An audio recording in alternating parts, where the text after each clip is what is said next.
Chaim was on his deathbed, was resting peacefully, and his daughter was sitting dutifully beside him. Chaim coughs a little bit, perks up, says to his daughter, "Is that kugel? I smell kugel." The daughter responds, "Yes, Mom is making kugel."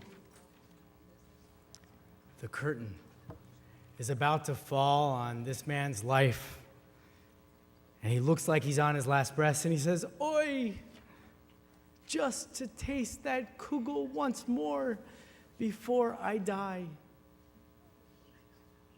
And Chaim's daughter responds, "Of course. Let me go into the kitchen. I'll be right back." His daughter returns. She comes back empty-handed. She sits down, and she folds her hands. Chaim's choking, barely able to get out the words, Where is the kugel?" And she says, "Mom says it's for after."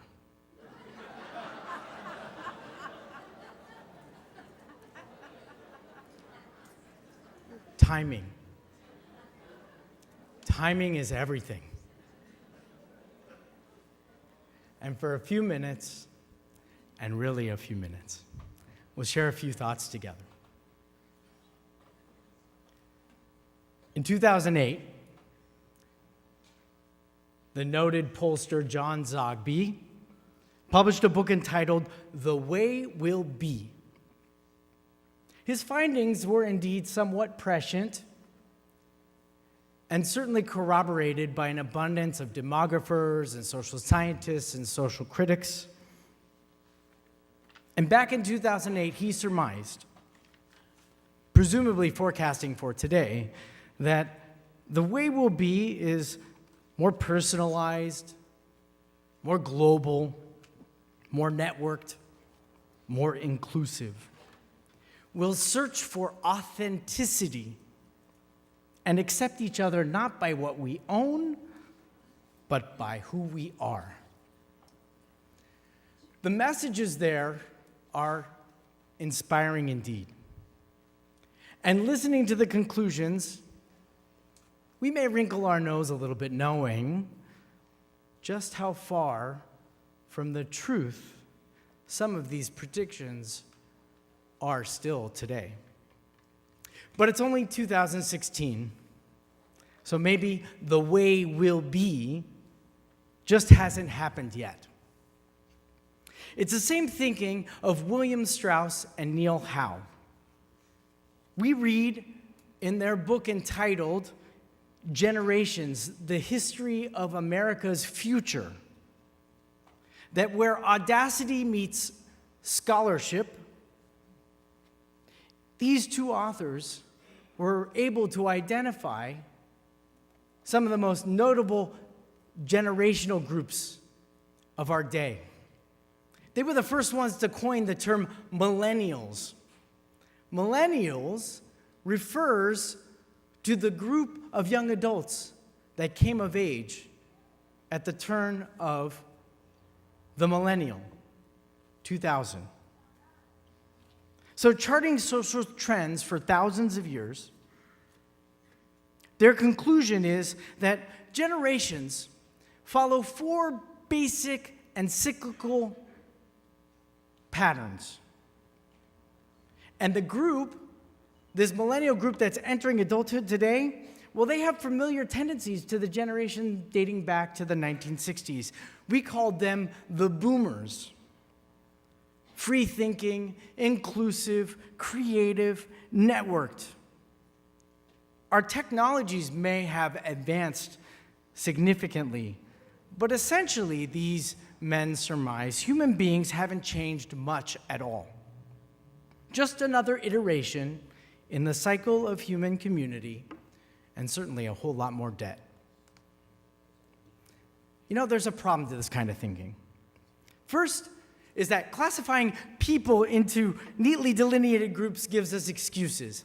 Oh, those millennials, they're so indecisive and choosy. Or if you're a millennial, you'll say, I'm a millennial, I'm supposed to grow a beard and wear a fedora and have hipster-looking glasses. Now, being a Gen Xer, which is the term that I classify as in this book, I'm supposed to be envious of and frustrated by those millennials. These guys have no idea what they're talking about. But there is a real issue here, too. While we have the tools to study our behavior and predict the trends of our future behavior, we fall into a terrible trap. As Jews, we've been struggling with this trap for thousands of years. The trap is how we look at time. We don't experience time in cycles. The idea that the way we'll be can somehow be predicted or analyzed, even criticized before it actually happens is to believe that everything is the same. It is to see the world as a continuous cycle. And this is the trap. It's a trap into believing that the way things will be is a reflection of the way that things are, and it's certainly a shadow of the way that things were. So year after year, season after season, moment after moment, it all follows a cycle. And what is happening now has happened before, and most certainly will happen again. So hear the voice of Ecclesiastes here. Hevel Hevelim, everything is futile. One generation comes and another goes, and things stay the same. Now, we kept this book in the Bible for good reason, but it's in the entire story of the Torah that challenges us to see things differently. So read our book. God creates humanity, and they rebel. God destroys all life on earth and promises never to do it again. Abraham emerges and looks out into the world and sees there is one source of life and power. Moses will see the suffering of his brothers and sisters and answer the call from God to redeem all the Israelites. The Israelites will journey from the shackles of bondage to the promised land, kicking and screaming along the way. Each step of the journey, this Torah teaches us, and the world, that things can be different. They can be better. The biblical scholar Thomas Cahill was the one who captured this idea so well in his book called The Gifts of the Jews. Ancient Near East religions and cultures worshiped the cycles of time, the ebb and flow of seasons. The turning of time and cycles was comforting. Sure, the gods would intervene, express power and will, but only to assure that obedience to the deity would be absolute. Instead, the Torah presented a revolutionary idea.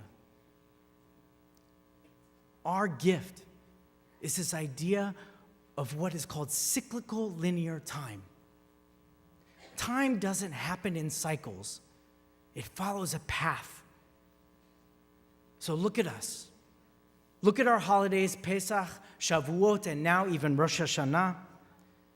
Each year will flow into the others, an endless sea of time washing upon the shore, opportunity for gathering loved ones together, learning new lessons, and eating some delicious kreplach. Yes, that's what I do in my home. The prayers are indeed the same. The people we sit near can even be the same ones that we've been sitting near for decades, even a lifetime. And yes, the rabbi's talks are too long. I guess not long enough. While the cycles of time are familiar, there is a strong and abiding belief that we can change, that we can grow for the better. It's this profound quality of hope that things will not be always as they are, but that there is a way that things ought to be that makes Judaism so relevant even today. So to illustrate this, let's look to another biblical scholar, James Kugel. He wrote about his battle of cancer in his book called In the Valley of the Shadow.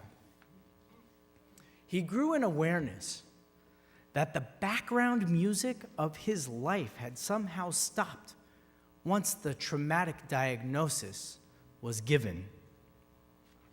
See, living in cycles is familiar, it's comfortable, it's safe.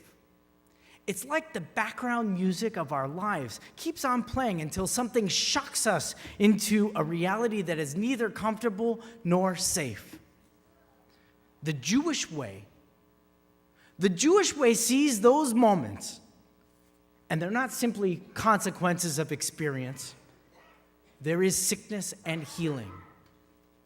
There is a present and a future.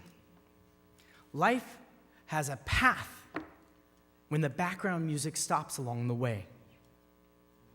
In fact, it gives us the opportunity to listen carefully to the melodies that have been echoing for eternity. So this is the time. Now is the time to listen to the melodies of eternity. These days, Rosh Hashanah and Yom Kippur, they afford us the luxury of deliberately pausing the background music of our lives, and we can listen to these notes. These beautiful lyrical notes playing a sweet song of renewal and possibility. Listen carefully. Listen carefully to the sounds of the world pulsating with this melody of eternity as the holiday begins. So listen. Listen first to some place on the other side of the world, to where our brothers and sisters, members of our family, are lighting holiday candles in Israel. And right now in Israel, there is a beautiful new song playing today. We used to hear the song of the secular versus the religious. And somehow, if you weren't secular and if you weren't religious, then there was a vacuum of identity, and you were torn between the polarities. Pay close attention, because it was that rigidity which pulled from religious life so many young people who left the protection of their communities and boldly entered into the world of modernity. They're not quite secular, and they're not quite religious. This generation of seekers who are contributing to science, to technology, to culture, to music, they are defining authentic living with a richly observant past. And the secular community, the founders of our state, the children and grandchildren who sowed a strong nationalistic identity deep into the soil of the land with their hands, with their blood, with their souls, they too are seeking. And it's amazing to watch the birth and the flourishing of these people who once eschewed any religious notion towards what's called the spiritual. They're neither rejecting religious doctrine, nor are they embracing an identity devoid of reaching and aspiring. So these two places, the newly redeemed religious community and the new spiritual seeking secular, they meet. They meet together in places like the Tel Aviv port, where hundreds of Jews gather just like we gather and rejoice in song, and rejoice in prayer, and rejoice in celebration.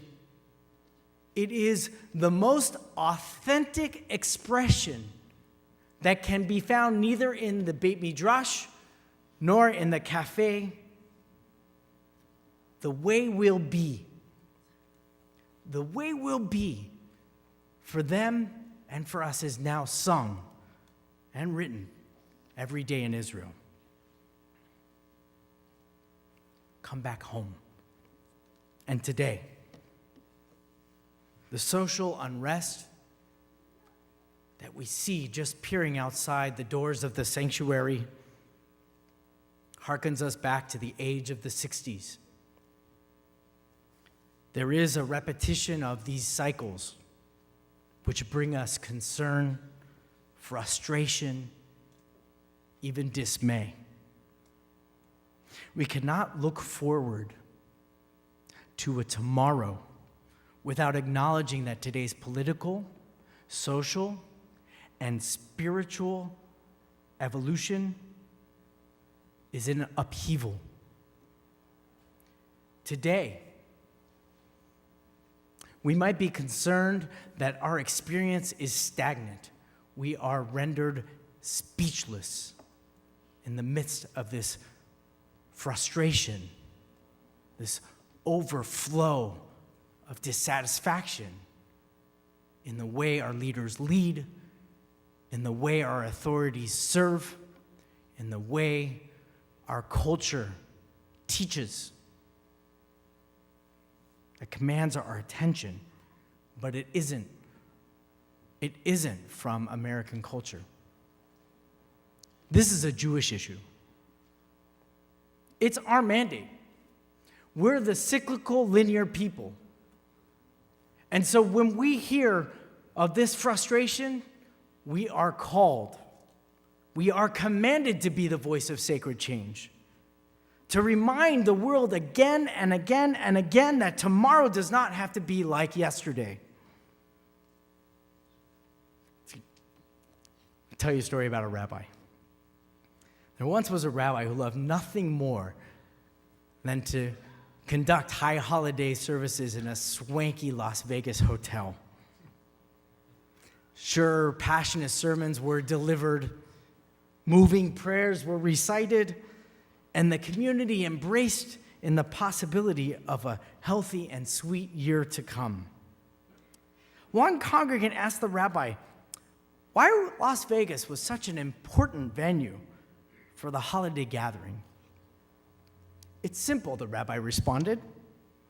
No matter what happens in here during the holiday, when the people leave this room and they go out into the lobby, they will see flashing lights everywhere. Change, change, change.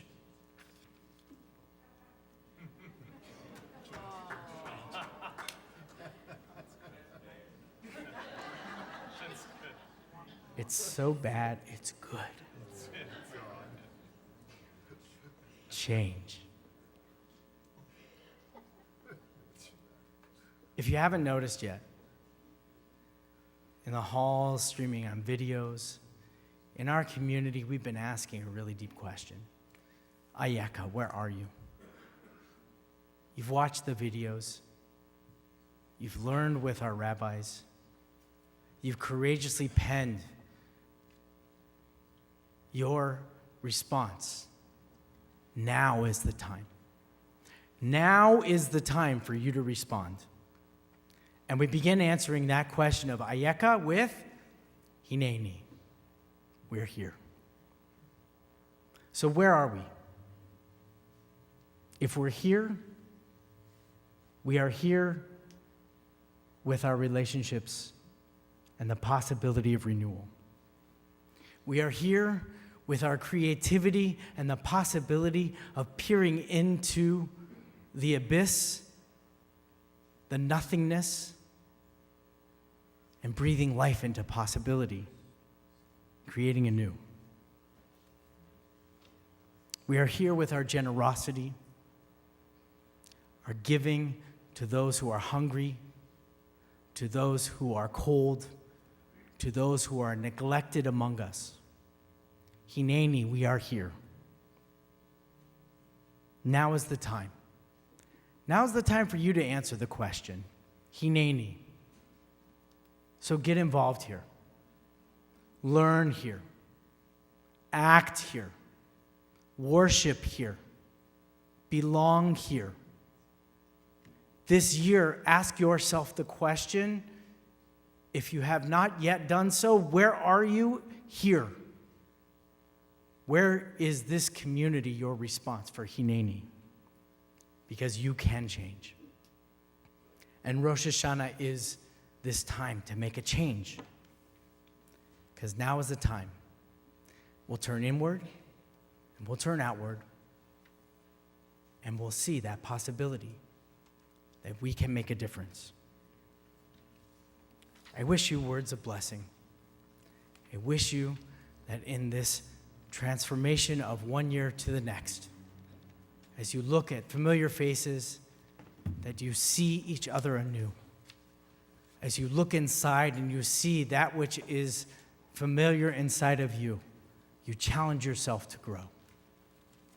And may that challenge and may that discovery be a blessing for us all. Shana Tova.